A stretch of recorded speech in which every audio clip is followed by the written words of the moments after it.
Hello student, আজকে দেখো √26 এবং √19। তো এরকম সংখ্যাগুলোর পূর্ণবর্গ অর্থাৎ রুট কী করে বের করব। তো খেয়াল করো, যখন এরকম সংখ্যা থাকবে যারা পূর্ণবর্গ সংখ্যা নয়, তো তাদেরকে করতে গেলে আমাদের যে ফর্মুলা ইউজ করতে হবে সেটা হচ্ছে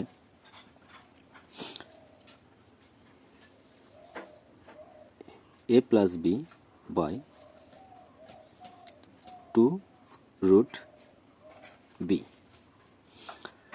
আর তাহলে এখানে এ কোনটা হবে এবং বি কোনটা হবে সেটাকে একটু খেয়াল করো।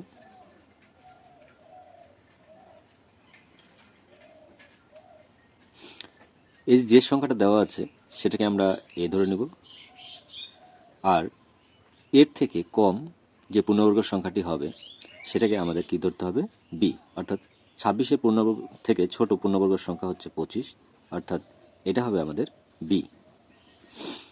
তাহলে এখন ফর্মুলা অনুসারে আমরা যদি এখানে ব্যবহার করি, দেখো এ মানে 26 বসাবো, আর বিটা কত বসবে, 25। সবসময় ছোটটাকে নিতে হবে, যে সংখ্যা থাকবে তার থেকে ছোট পূর্ণবর্গ সংখ্যা। তো নিচে কি হবে, নিচে হচ্ছে 2√b, বি কথার অর্থ হচ্ছে 25। তাহলে যে মানটি হচ্ছে ওপরে দেখো কত হবে, 51।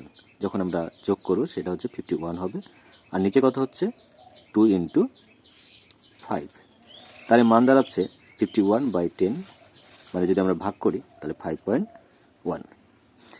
এইভাবে তোমরা ক্যালকুলেটরের মাধ্যমে ব্যবহার করে দেখতে পারো যে আমাদের এখানে যে মানটা দাঁড়ালো সেটা 5.1।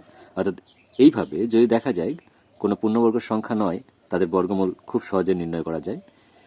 তো √19 এটা তোমাদের হোমওয়ার্ক থাকছে।